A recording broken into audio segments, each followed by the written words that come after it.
Hello, hi నాన్న. నేను మీ అన్న హిస్టరీ రఫీ సార్ని. అహోరాత్రులు కష్టపడి ప్రిలిమ్స్ దాటుకొని మెయిన్స్ బాగా రాసి మెయిన్స్లో సెలెక్ట్ అయినటువంటి ఆ, మీ అందరికీ ముందుగా శుభాకాంక్షలు, సంతోషాలు. ఎంతో కష్టపడితే కానీ ఆ కష్టం విలువ నాకు తెలుసు కాబట్టి మీరు మెయిన్స్కి పాస్ అయిపోయి ఇంటర్వ్యూకి సిద్ధంగా ఉన్నారు. నిజంగా చాలా మరోసారి మీకు కంగ్రాట్స్ చెప్పాలి as a history Rafi sir గారు. ఈరోజు మన వీడియో ప్రధాన ఉద్దేశం ఏంటంటే మీ కొరకు APPSC group 1 how to face interview 81 పోస్టులు, నోటిఫికేషన్ 12/23. ఈ నోటిఫికేషన్కి సంబంధించి మనకి రాత్రి రిజల్ట్ ఇచ్చారు. ఓరల్ ఇంటర్వ్యూకి సెలెక్ట్ అయిన వాళ్ళ నెంబర్లు ఇచ్చారు. చాలామంది సార్ ఎలా ఇంటర్వ్యూకి ప్రిపేర్ అవ్వాలి అని రాత్రి నుంచి ఫోన్ మోగిపోతుంది సెలెక్ట్ అయిన వాళ్ళు. అందువల్ల పొద్దున్నే ఇప్పుడే ఆన్లైన్ క్లాసు ఏపీ హిస్టరీ పూర్తి చేసుకొని నెక్స్ట్ మీకు ఈ ప్రిపరేషన్ ఎలా చేయాలి, ఇంటర్వ్యూని ఎలా ఎదుర్కోవాలి, ఈ విషయాలు చెప్పడానికి నేను సిద్ధంగా ఉన్నాను. మార్చి నెలలో 23వ సంవత్సరంలో మీ అందరికీ 24లో మార్చి నెలలో మీకు తెలుసు ప్రిలిమ్స్ అయిపోయింది. మెయిన్స్ మొన్న అయింది. అయిన వెంటనే పేపర్లు దిద్దారు. దిద్దిన తర్వాత రాత్రి రిజల్ట్ ఇచ్చేశారు. నిన్న సాయంత్రం రిజల్ట్ ఇచ్చేశారు. ఏపీపీఎస్సీ దూకుడు మీద ఉంది, చాలా స్పీడ్గా ఉంది. ఎందుకంటే గత ప్రభుత్వం ఇచ్చిన నోటిఫికేషన్లన్నీ పూర్తి చేసి కొత్త నోటిఫికేషన్ల పరంపరగా వెళ్ళాలి అనే ఆలోచన బహుశా ఏపీపీఎస్సీకి, ప్రభుత్వానికి ఉన్నట్టు నాకు తెలుస్తుంది. సరే, మంచి విషయం, శుభ పరిణామం అని మనం చెప్పుకోవాలి. సరే, ఈ నేపథ్యంలో ఇంటర్వ్యూలు 23 జూన్, ఈ నెల 23వ తేదీ నుంచి ఈ నెల 30వ తేదీ వరకు ఇంటర్వ్యూలు ఉంటాయని, ఏపీపీఎస్సీ భవనంలో ఇంటర్వ్యూలు నిర్వహిస్తామని అధికారికంగా ఏపీపీఎస్సీ ప్రకటించింది నిన్న రిజల్ట్స్తో పాటు ఇచ్చిన నోట్లో. అదే రోజు సర్టిఫికెట్ల వెరిఫికేషన్ జరుగుతుంది. అదే రోజు మీరు ఏ ఏ పోస్టులకి ఆప్ట్ చేయాలో మీకున్న జోన్లను బట్టి, మీకున్న రిజర్వేషన్ కేటగిరీలను బట్టి, మీకున్న ఇంట్రెస్ట్ని బట్టి ఏ ఏ పోస్టులకు మీరు ఆప్ట్ చేసుకోవాలో మళ్ళీ ఒక షీట్ ఇస్తారు అక్కడ. ఇది సర్టిఫికేట్ల వెరిఫికేషన్ అప్పుడు దాంట్లో మీరు ఫిలప్ చేస్తే ఆ షీటే ఇంటర్వ్యూ బోర్డులోకి వెళ్తుంది. అది చూసే మీరు ఇచ్చిన ప్రిఫరెన్స్లను బట్టి మిమ్మల్ని ప్రశ్నలు ఇంటర్వ్యూలో అడగడం జరుగుతుంది, ఇంటర్వ్యూ ప్యానల్. ఈ నేపథ్యంలో ఏమన్నారంటే ఏజ్ ప్రూఫ్ సర్టిఫికేట్ అంటే 10th క్లాసు, ఆ తర్వాత ఏజ్ రిలాక్సేషన్, ఏజ్కు సంబంధించిన రిలాక్సేషన్ ఉంటే దానికి చెందిన సర్టిఫికెట్, అంటే ఇంచుమించు రిజర్వేషన్ కేటగిరీ సర్టిఫికెట్ ఉంటుంది కదా, qualifications, study certificates, residence certificate, or ఎవరైనా తెలంగాణ నుంచి ఆంధ్రాకు వచ్చి సెటిల్ అయి ఉంటే ఆంధ్ర నేటివిటీ కలిగిన వాళ్ళు లోకల్ స్టేటస్ సర్టిఫికెట్, అంటే in case they migrated from Telangana to Andhra, అది మైగ్రేషన్ సర్టిఫికెట్, అంటే లోకల్ స్టేటస్ సర్టిఫికెట్ అని ఎంఆర్ఓ ఇచ్చే ఉంటారు మీకు, మీరు తీసుకుని ఉండొచ్చు. ఆ తర్వాత integrated community certificate in case reserved candidates, ఆ తర్వాత certificate of exclusion from creamy layer certificate, ఆ తర్వాత మీ రిజర్వేషన్కి సంబంధించినటువంటి సర్టిఫికెట్లు. పెద్దగా ఏమి మీరు పరిగెత్తుకెళ్ళి చేయాల్సినవి ఏమి లేవు. నాకు తెలిసి ఇవన్నీ మీ దగ్గరే ఉండుంటాయి. ఈ సర్టిఫికెట్లన్నీ ఇంకోసారి చూసుకోండి. ఏమైనా లేకపోతే ఎంఆర్ఓ ఆఫీస్ నుంచి తీసుకోవడానికి ప్రయత్నం చేయండి. ఎట్లన్నా కానీ ఈ సర్టిఫికెట్లన్నీ జాగ్రత్తగా మీరు సంపాదించుకొని మీరు ఆ రోజు 23వ తారీఖున ఇంటర్వ్యూకి వెళ్ళాల్సిన అవసరం ఉంది. అంటే ఏ ఏ వ్యక్తులకి, అభ్యర్థులకి ఏ రోజు ఇంటర్వ్యూ ఉంటుందో పర్సనల్గా కూడా తెలియజేస్తా అన్నారు. అలానే వెబ్సైట్లో కూడా పెడతారనుకుంటా. కాబట్టి మీకు కేటాయించిన డేటును బట్టి మీరు ముందే వాళ్ళు చెప్పిన దానికి 1 గంట సేపు ముందే మీరు ఇంటర్వ్యూకి వెళ్ళిపోయి ఆ సర్టిఫికేట్ వెరిఫికేషన్ చేయించుకోవాలి. మీరు ఒక ఆప్షన్ ఇచ్చుకోవాలి ఏ జాబ్లు ఉన్నారో. ఈ 2 అయిన తర్వాత అదే రోజు మిమ్మల్ని ఇంటర్వ్యూకి పిలుస్తారు. కాబట్టి ఇది పెద్ద విషయం ఏం కాదు. అయితే 12/23 ఏపీపీఎస్సీ జారీ చేసినటువంటి గ్రూప్ 1కి చెందినటువంటి ఈ యొక్క నోటిఫికేషన్లో మొత్తం 81 పోస్టులు ఉన్నాయి. ఇంకోసారి మీకు చదివి వినిపిస్తాను. మీరు ఆప్షన్స్ పెట్టుకోవడానికి, ఏ ఉద్యోగాలకు ఆప్షన్ పెట్టుకోవడానికి మరోసారి మీకు అవకాశం ఉంటుంది మీరు ఇంటర్వ్యూకి వెళ్ళిన రోజున. ఇందులో మొత్తం 81 పోస్టులు ఉన్నాయి. ఈ 12/23 నోటిఫికేషన్లో డిప్యూటీ కలెక్టర్స్ 9 పోస్టులు ఉన్నాయి. అలానే assistant commissioner of state tax in AP state tax service 18 పోస్టులు ఉన్నాయి, అంటే ఇన్కమ్ ట్యాక్స్ దాంట్లో. ఆ తర్వాత income tax assistant commissioner of state in AP state tax service, right, 18 ఉన్నాయి. డిప్యూటీ కలెక్టర్లు 9 ఉన్నాయి. డిప్యూటీ కలెక్టర్లు 9 ఉన్నాయి. ఈ చదువుతుంటేనే నాకు గూస్ బంప్స్ వస్తున్నాయి. అర్థం అట్లా, ఎందుకంటే మీరు మీరు ఇంటర్వ్యూకి వెళ్ళబోతున్నారు ఈ పోస్టుల కొరకు. ఆ తర్వాత 3 deputy superintendent of police DSP 26 ఉన్నాయి. డిఎస్పి 26 ఉన్నాయి. డైరెక్ట్ డిఎస్పి ట్రైనింగ్ తర్వాత డైరెక్ట్ డిఎస్పి అవుతారు మీరు. DSP deputy superintendent of jail service ఒక పోస్ట్ ఉంది. డివిజనల్ డిస్ట్రిక్ట్ ఫైర్ ఆఫీసర్స్ ఒక పోస్ట్ ఉంది. రీజనల్ ట్రాన్స్పోర్ట్ ఆఫీసర్స్ ఆర్టీఓ 6 పోస్టులు ఉన్నాయి. తర్వాత district BC welfare officer in AP BC welfare service ఒక పోస్ట్ ఉంది. డిస్ట్రిక్ట్ సోషల్ వెల్ఫేర్ సర్వీస్ 3 పోస్టులు ఉన్నాయి. Deputy registrar in AP cooperative service 5 పోస్టులు ఉన్నాయి. Municipal commissioner grade 1 in AP municipal administrative service ఒక పోస్ట్ ఉంది. Assistant prohibition and excise superintendent in AP excise service ఒక post ఉంది. ట్రెజరీ ఆఫీసర్ 3 పోస్టులు ఉన్నాయి.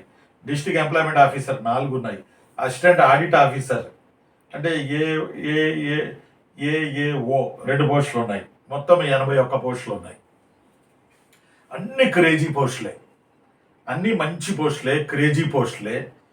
మీరు జాగ్రత్తగా ఇంటర్వ్యూ చేసుకుని బయటపడితే ఈ పోస్టుల్లో ఏదో ఒక పోస్టు మీ సొంతం అవుతుంది.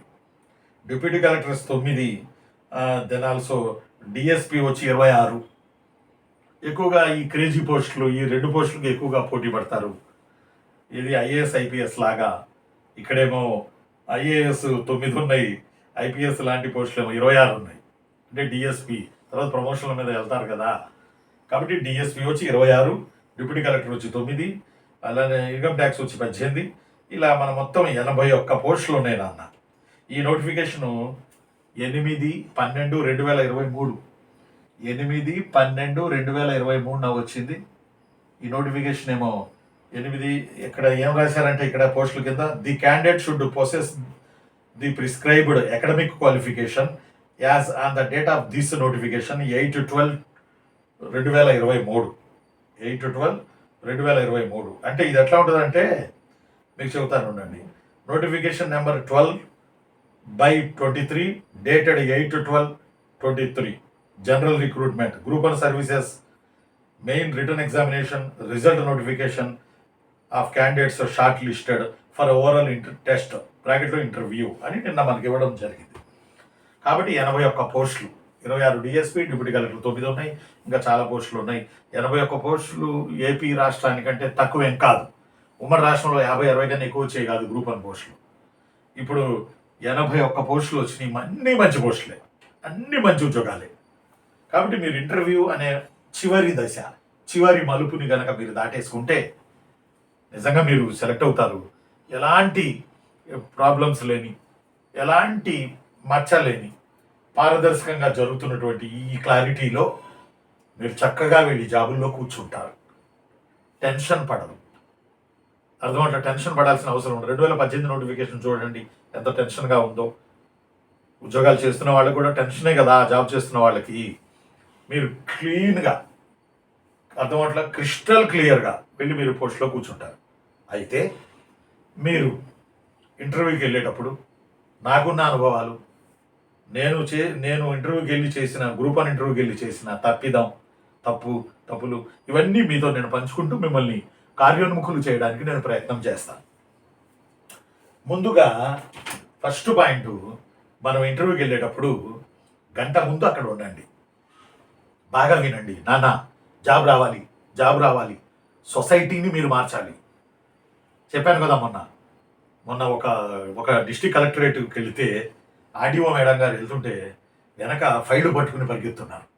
అట్లా కలెక్టరేట్ ఆఫీస్లో నుంచి ఎవరు వచ్చినా వెనక 2-3 ఫైల్ పట్టుకుని పరిగెత్తున్నారు. అంటే వివిధ కేటగిరీల అధికారులు ఉంటారు కదా కలెక్టరేట్లో.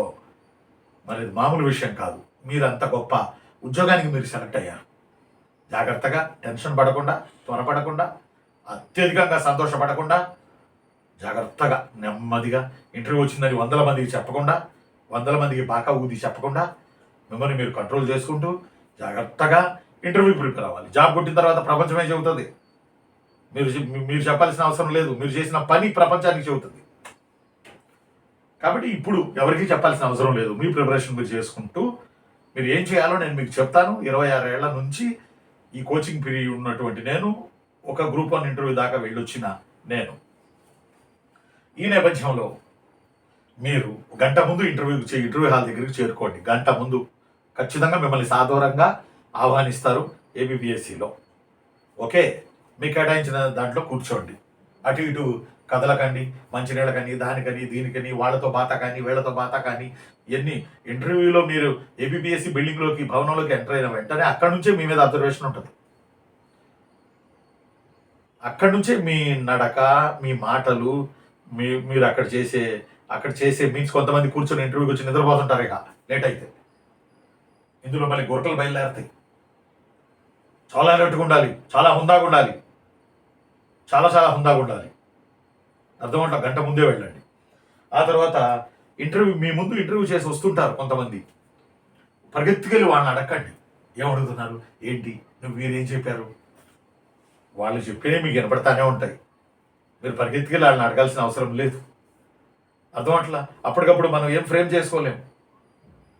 కాబట్టి వాళ్ళు బయటకు వచ్చి చెబుతారు, ఏ అడుగుతున్నారని చెబుతారు. ఉత్సుకతగా ఎవరో ఒకళ్ళు అడుగుతారు.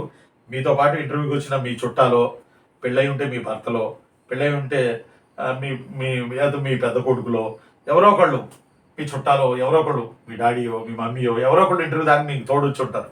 వాళ్ళు పరిగెత్తుకెళ్ళి కనుక్కొస్తారు. వాళ్ళు కనుక్కొచ్చి మీకు చెబుతారు. You don't worry. మీరు పరిగెత్తుకెళ్ళాల్సిన అవసరం లేదు. మ్యాక్సిమం ఏంటంటే ఇంటర్వ్యూలో ఒకే రకమైన ప్రశ్నలు అడుగుతారు అందరినీ. ఇది ఒకటి గుర్తుపెట్టుకోండి. గ్రూప్ 1 ఇంటర్వ్యూ అయినా, సివిల్ సర్వీస్ ఇంటర్వ్యూ అయినా ఒకే రకమైన ప్రశ్నలు అడుగుతారు. ఆ ప్రశ్నలకి భిన్న ఆన్సర్లు మీ నుంచి వస్తాయి.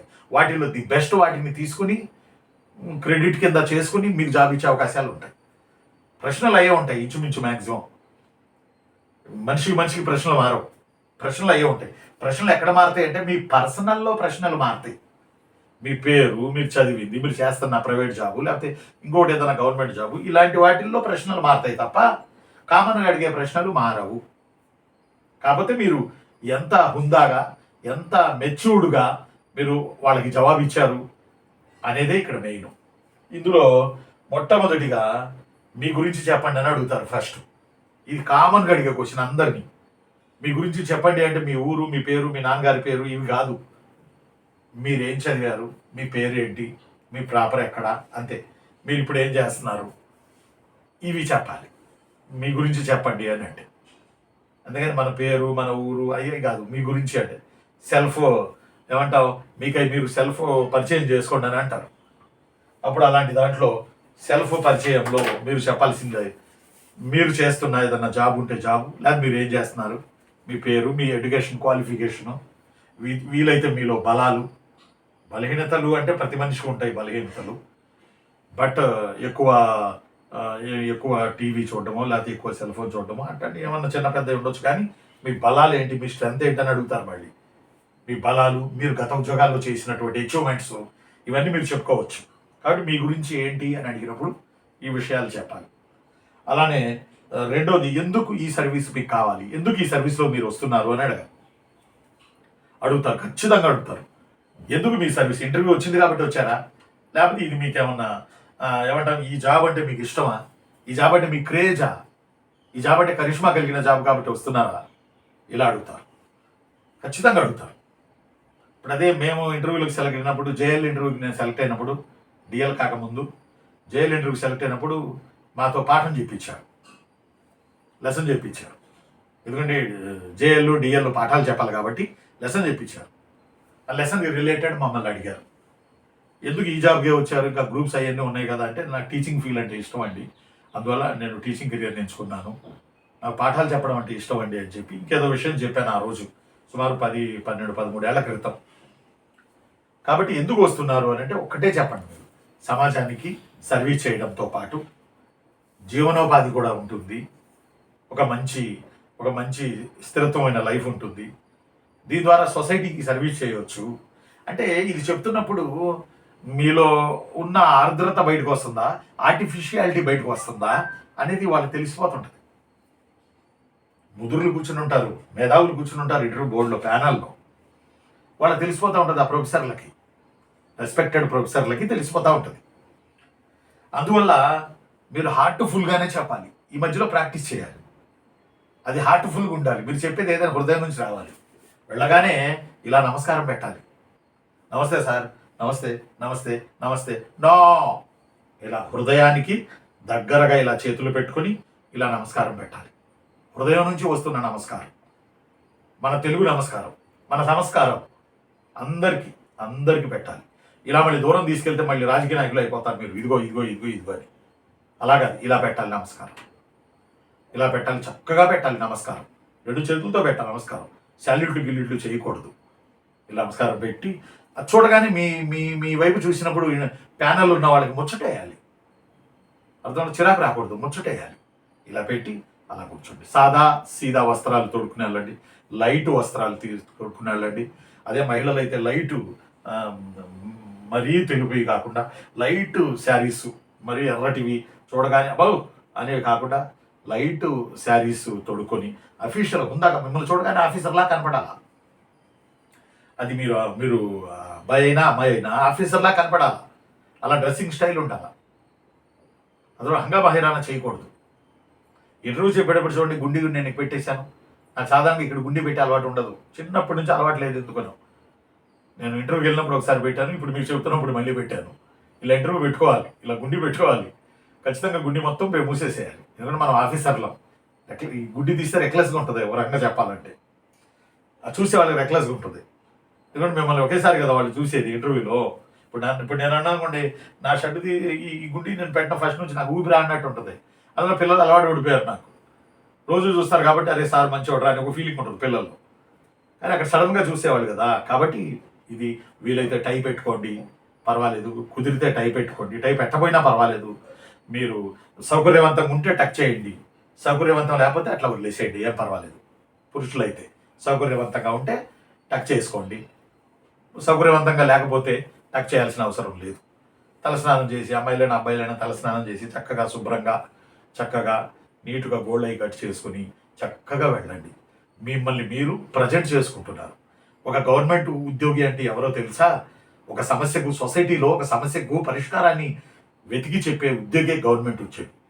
ఈ ఈ అధికారులు అనేవాళ్ళు లేకపోతే రాజకీయ నాయకులకి ఎక్కడిది? వాళ్ళు తీసుకునే ప్రతి పథకాన్ని మారుమూల పల్లెటూళ్ళకి, సమాజంలో అట్టడుగునున్న మనుషులకు కూడా అందించాలి, వర్గాలకు అందించాలి అని అంటే అది మీ వల్లే సాధ్యం. మీరు సెల్ఫ్ కాన్ఫిడెన్స్ ఉండాలి, ఆత్మవిశ్వాసం కనబడుతూ ఉండాలి మీరు చెప్పే ప్రతి మాటకి. కాబట్టి అక్కడ మీకు ఒకటి సెల్ఫ్, మీ గురించి అడుగుతారు, మీ జాబ్లో ఎందుకు జాయిన్ అవ్వాలని అడుగుతారు. ఆ తర్వాత ఈ గ్రూప్ 1 సర్వీసు రోల్ ఏంటి, ఇది కొంచెం చూసుకోండి. ఈ సర్వీస్ వల్ల ఏమేం చేయగలరు ఏంటనేది, మీ బలాలు బలహీనతలు అడుగుతారు. అలానే మీ చదువు మీద ప్రశ్నలు అడుగుతారు. మీ చదువు, ఎందుకంటే మిమ్మల్ని మీరు ఇంట్రో చేసుకుంటారు కదా, ఇంట్రో చేసుకుంటారు వాళ్ళతోటి. కాబట్టి మీ చదువు గురించి అడుగుతారు. మీరు ఈ చదువు చదివితే ఈ జాబులకి వెళ్తే గొప్ప, మీరు సాఫ్ట్వేర్కి వెళ్తే గొప్ప గొప్ప జీతాలు ఉన్నాయి కదా, మంచి కోట్లలో జీతాలు ఉన్నాయి కదా, లక్షల్లో జీతాలు ఉన్నాయి కదా, యానం ఇన్కమ్లు ఉన్నాయి కదా, మరి మీరు ఇటెందుకు వచ్చారు అంటే బికాస్ ఆఫ్ ఓన్లీ నేను సర్వీస్ చేయడానికి వచ్చాను, అర్థమట్లా. దాంతోపాటు జీవనోపాధి కూడా నాకు లభిస్తుంది, నేను ప్రజల సర్వీస్ కొరకు వచ్చాను, నాకు ఫస్ట్ నుంచి సర్వీస్ చేయడం అంటే ఇష్టం. ఇవి చెప్తున్నప్పుడు హృదయంలో నుంచి తీసుకురావాలి, ఆర్టిఫిషియల్గా కాదు. ఎస్. ఆ తర్వాత మీ చదువు మీద ప్రశ్నలు అడిగే అవకాశాలు ఉన్నాయి. మీరు ఏమైనా బ్యాక్గ్రౌండ్ ఏ కోర్సులో చేసుకుంటారు కదా, అలా వాటికి సంబంధించి ప్రశ్నలు ఉంటాయి. ఆ తర్వాత మీరు ఇంకోటి మీ హాబీస్ మీద ప్రశ్నలు ఉంటాయి. మీ హాబీస్ ఏంటని అడుగుతారు. హాబీస్ లేని మనిషి ఉండడు. మనకేమో సడన్గా నోరేలా పెడతాం, హాబీస్ అడుగుతున్నారు ఏంది, ఏం చెప్పాలి వీళ్ళకి అని. హాబీస్ అంటే బుక్స్ రీడింగ్ అని చెప్పండి, లేకపోతే గార్డెనింగ్ అని చెప్పండి, లేకపోతే కిచెన్ అని చెప్పండి, ఏం కాదు. అప్పుడు ఇంటర్వ్యూ కొంత డైవర్ట్ అయ్యి అటు వెళ్ళిపోతుంది. ఎందుకంటే ఒక వ్యక్తికి, ఒక అభ్యర్థికి ఇన్ని నిమిషాలు ఇంటర్వ్యూ చేయాలని ఉంటుంది. కాబట్టి మీరు మీ హాబీస్ని బట్టి వాళ్ళని మీ వైపు తీసుకుని వెళ్ళిపోవచ్చు. ఒకసారి మీ పేర్లను బట్టి. ఇప్పుడు మా మిత్రుడు ఉన్నాడు ఒక ఆయన, అతని పేరు డెమోక్రటిక్ సోషలిజం. నా మిత్రుడు ఇప్పుడు హై స్కూల్ మాస్టరు, నా ఫ్రెండు, నా డిగ్రీ క్లాస్మేటు. డెమోక్రటిక్ సోషలిజం, వాళ్ళ నాన్న ఫస్ట్ నుంచి సోషలిజం, సోషలిస్ట్ వాళ్ళ నాన్న. ఆయన టీచర్, కొడుకు డెమోక్రటిక్ సోషలిజం అని పేరు పెట్టాడు.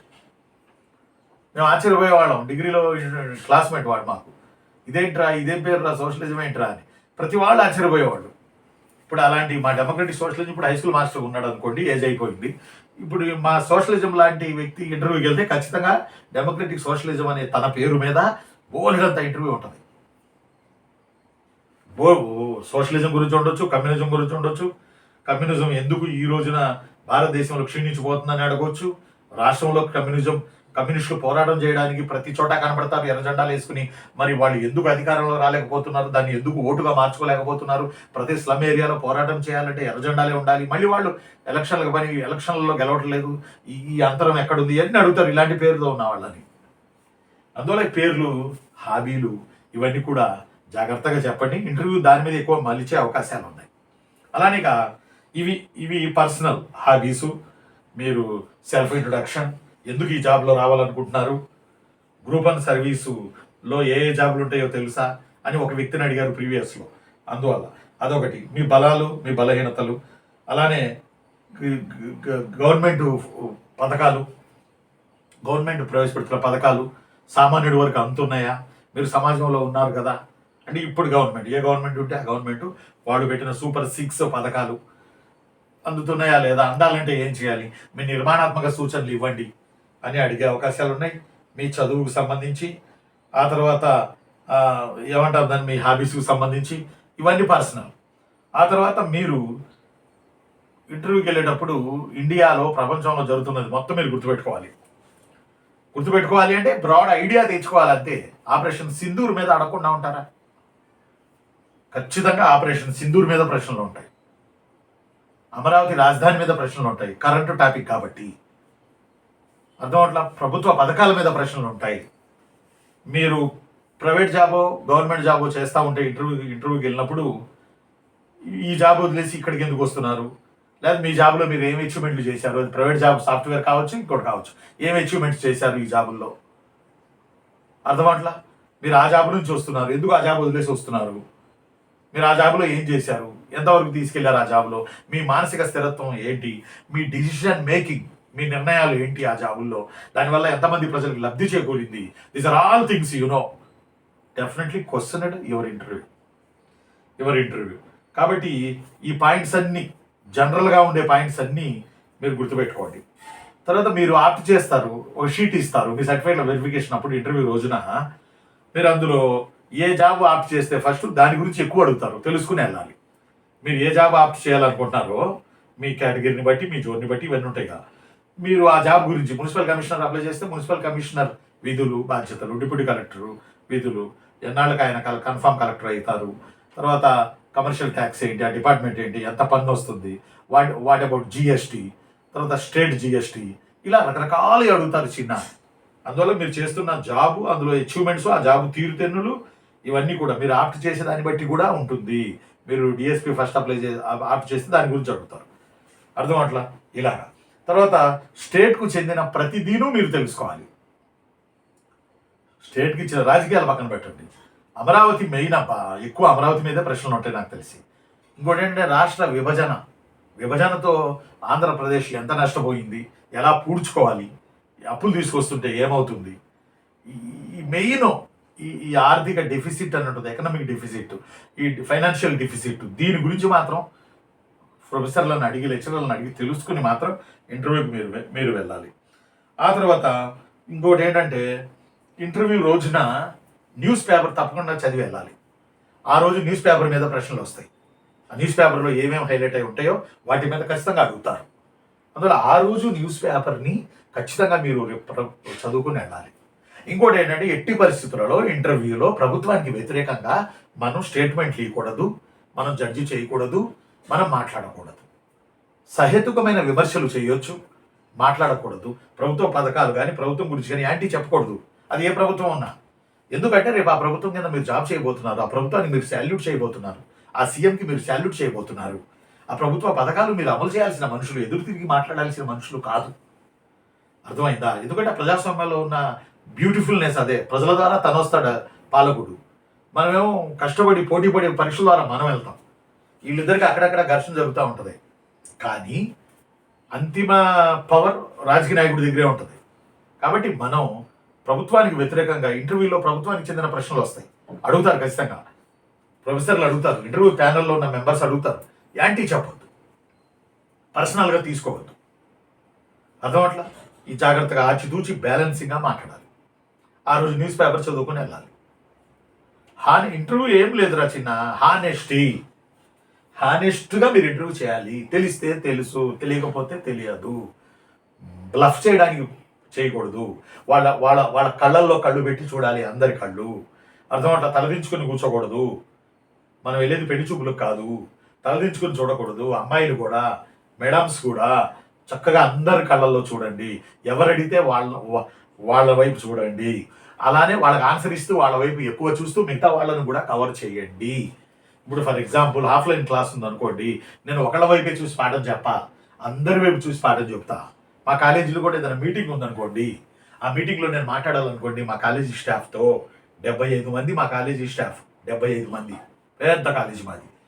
మాట్లాడాలనుకుంటే నేను ప్రిన్సిపాల్ మేడం గారితో సహా అందరి వైపు చూసి మాట్లాడతా, అందరినీ కవర్ చేసుకుంటూ మాట్లాడతా. దీనివల్ల మనకు ధైర్యం వస్తుంది, మనం గట్టిగా మాట్లాడగలం, ఆత్మవిశ్వాసంతో మనం మాట్లాడగలం. అందువల్ల ఆ ఐ కాంటాక్ట్ అనేది చాలా ఇంపార్టెంట్.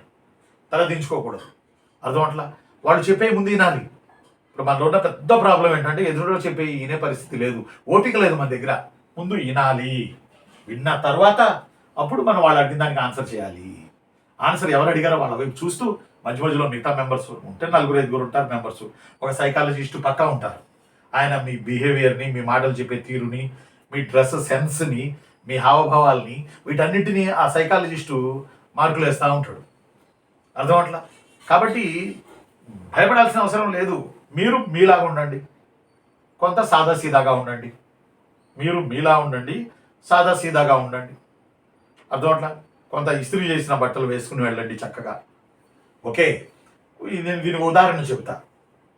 98 ఆ ప్రాంతాల్లో, సరిగ్గా ఇయర్ నాకు అటు ఇటు అవుతుంది, గ్రూప్ 1 ఇంటర్వ్యూకి వెళ్ళాను నేను 1998 ఆ ప్రాంతాల్లో. గ్రూప్ 1 ఇంటర్వ్యూకి వెళ్తే అప్పుడు ఉద్యోగ సోపానంలో జాబ్ చేసుకుంటూనే అప్పుడు ఇంటర్వ్యూకి వెళ్ళాను. ఇంటర్వ్యూకి వెళ్ళే రోజు అప్పుడు నక్సలిజం బాగుంది. ఇప్పుడు మావోయిజం అంటారు, అప్పుడు నక్సలిజం మర్చిపోయాను. ఇప్పుడు కూడా ఏదో వచ్చే సంవత్సరం మార్చి 26 లోపో, మార్చి నెల లోపో మావోయిజాన్ని అంతం చేయాలని కేంద్ర హోంశాఖ మంత్రి అమిత్ షా ఎన్కౌంటర్లు విపరీతంగా జరుగుతున్నాయి ఛత్తీస్గఢ్ వైపు. కాబట్టి దాని మీద కూడా ప్రశ్న. డిఎస్పీ ఆప్ట్ చేసిన వాళ్ళకి గంజాయి స్మగ్లింగ్ గురించి, పెరిగిపోతున్న గంజాయి గురించి, బలహీనమవుతున్న యువత గురించి, మావోయిస్టుల గురించి డిఎస్పీ ఆప్ట్ చేసిన వాళ్ళని ప్రధానంగా అడిగే అవకాశాలు ఉన్నాయి. డిప్యూటీ కలెక్టర్ ఆప్ట్ చేసిన వాళ్ళనేమో అడ్మినిస్ట్రేటివ్ గ్రౌండ్స్ మీద అడిగే ప్రశ్నలు ఉంటాయి. కాబట్టి తేడా ఉంటుంది కొద్దిగా. అయితే నేను ఆ రోజు ఈనాడు పేపర్లో, అన్ని పేపర్లో తెల్లవారుజామున కరీంనగర్లో 2 నక్సల్స్ని ఎన్కౌంటర్ చేశారు.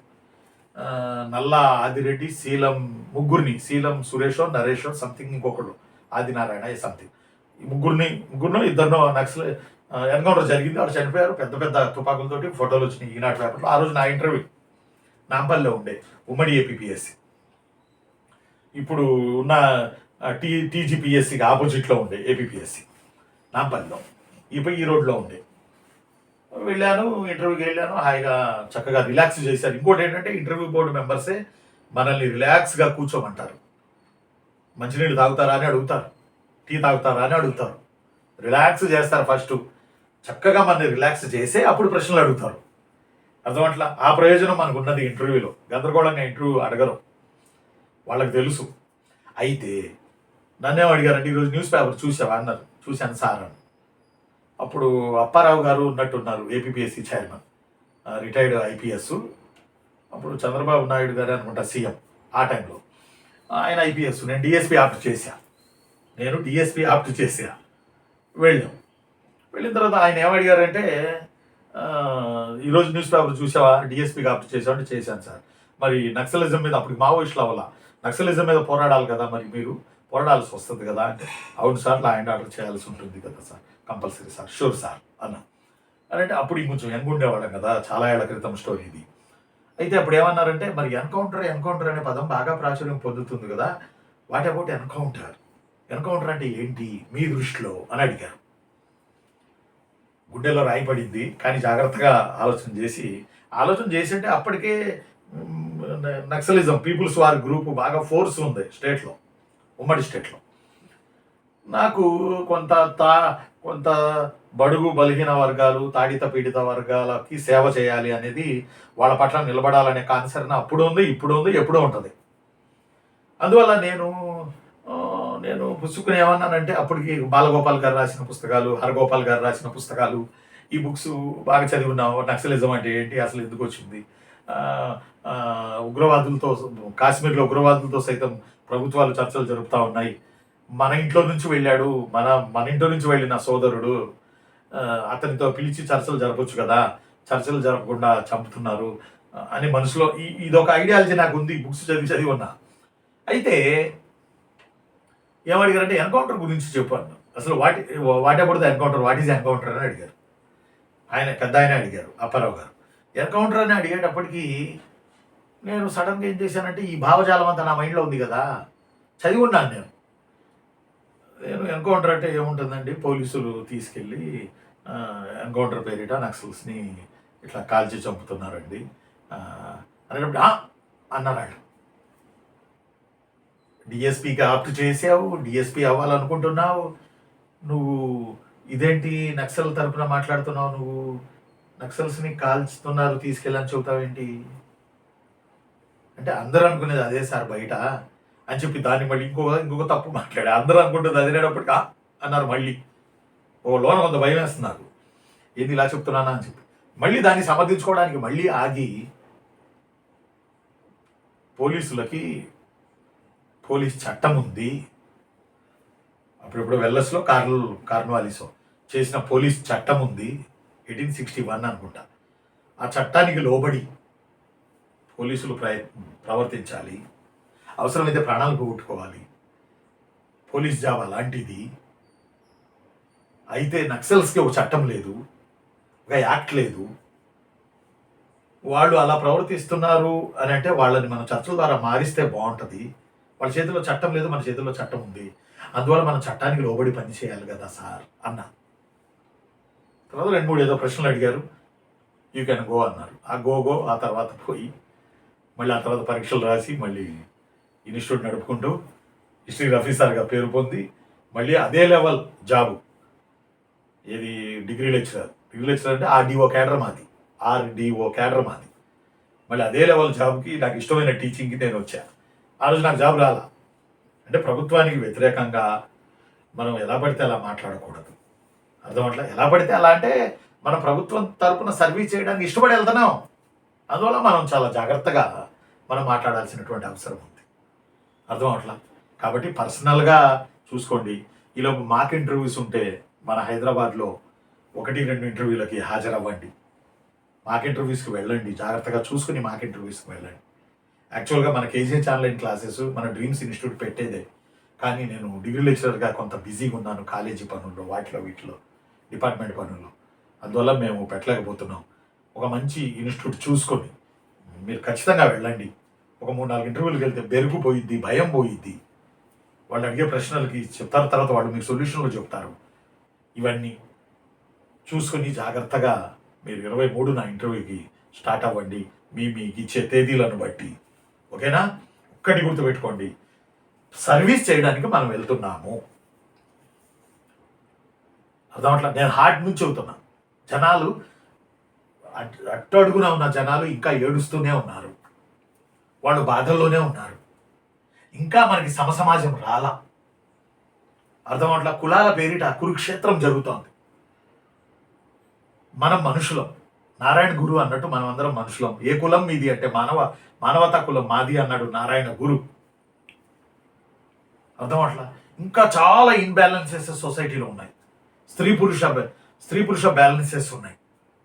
సాఫ్ట్వేర్ వచ్చిన తర్వాత స్త్రీలకి ఫైనాన్షియల్ స్టేటస్ పెరిగిందా, పెరిగితే వస్తున్నటువంటి రిజల్ట్స్ ఏంటి, ఇలా కూడా అడుగుతారు.